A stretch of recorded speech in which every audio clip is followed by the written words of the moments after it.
J'ai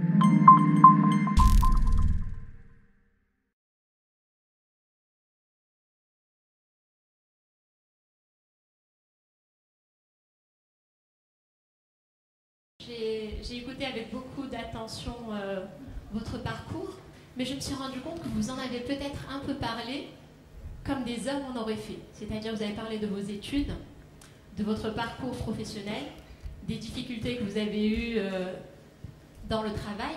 Mais je voulais vous demander, vous avez réussi dans votre vie professionnelle, mais était-ce au détriment de votre vie personnelle?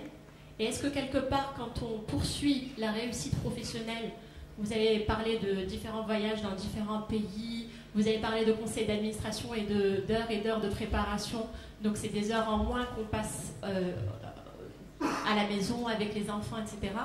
Donc était-ce au détriment de votre vie personnelle?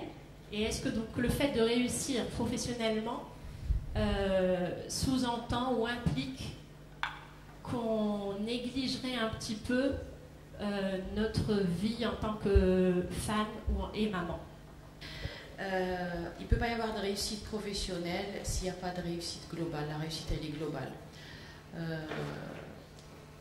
On fait des choix dans toute la carrière, enfin dans notre vie. Il y a des moments où des choix s'imposent, des choix professionnels. D'autres moments, ça va être des choix familiaux. Ça dépend ça dépend du moment, mais c'est jamais au détriment d'un autre.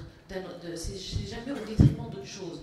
On n'est pas obligé d'être malheureuse dans sa vie personnelle pour dire qu'on a réussi professionnellement, ou comme d'ailleurs les femmes qui ont décidé de ne pas avoir de carrière professionnelle, qui restent uniquement en famille pour élever leurs enfants. Là aussi, il y en a beaucoup qui ont fait ce choix-là et qui sont pas heureuses, entre guillemets, ou qui n'ont pas réussi leur mission. Donc c'est pas l'un au détriment de l'autre, c'est l'un qui alimente l'autre. C'est lorsque vous avez une famille qui est là, qui vous porte, qui vous soutient. Bien sûr, quand on part en déplacement, quand on rentre tard le soir, c'est au détriment des enfants et du mari. Mais il faut savoir compenser les week-ends. Il faut savoir trouver du moment qualitatif avec les enfants. Moi, le déclic que j'ai eu, et je pense que ma chance aussi, ça a été de ne jamais culpabiliser. Je n'ai jamais culpabilisé. Quand j'ai eu mon deuxième enfant, je suis revenue travailler après 3 semaines. Je ne le regrette pas, j'ai eu la possibilité de le faire. Je l'ai fait, point barre, parce que j'avais des impératifs. Quand je parle quand je vois la facilité que nous avons à pouvoir gérer beaucoup de choses, on arrive à gérer beaucoup de choses. Il m'arrive d'être en réunion, de réfléchir à la stratégie et de recevoir un SMS où il faut gérer un truc à la maison parce qu'il faut le gérer. Je réponds sur place et je gère le truc en parallèle. Et on continue à avancer. J'ai fait les devoirs avec mes enfants dans la voiture où on a commencé avant d'arriver. Où est le mal? C'est une question d'organisation. Le déclic, c'est quand mon fils était en CE2, je suis allée voir sa maîtresse en lui disant, est-ce que mon enfant, parce que moi je travaille, alors elle m'avait venue en me disant, arrêtez de tourner autour du pot. Ce que je peux vous dire par expérience, c'est que les enfants des femmes qui travaillent sont autonomes, sont organisés, ils peuvent vraiment compter sur eux-mêmes. Donc c'est vraiment une question de relation, de comment on instaure le débat à la maison. Donc faire de chaque moment un bonheur, c'est ça ça a été pour moi. Non, votre question, c'est ce qui revient toujours et c'est ce qui hante toutes les femmes pour aller dans des responsabilités importantes. Mais au fait, c'est une organisation interne, c'est une hiérarchisation des choses.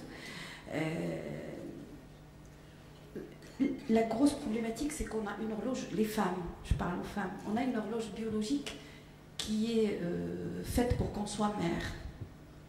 Et il faut qu'on puisse mener les deux responsabilités de mère et de notre profession. Et l'équilibre est très précaire. Vous négligez l'une, à un moment, mais cet équilibre, chacune le trouve à sa façon. Chacune a ses petites astuces. Je vais vous dire mon astuce. Moi, depuis la naissance de mes enfants, c'est ma mère qui était là à mes côtés pendant les 2 premières années. Voilà. Donc chacune a sa petite recette magique pour pouvoir. On ne va pas dire que c'est facile. Moi, j'ai un métier où on m'appelait systématiquement la nuit. Je me suis occupée des urgences de Casa pendant 17 années. C'était le coup de fil de nuit systématique pour aller voir un égorgé ou quelqu'un qui a été heurté par un train ou par un camion. Et c'était 6 heures, 7 heures d'intervention. Mais j'étais tranquille. Mon bébé était avec ma mère. Donc, je pense que chacune trouvera son équilibre, mais ce n'est pas du tout incompatible et on ne peut pas dire que c'est un échec de faire les deux.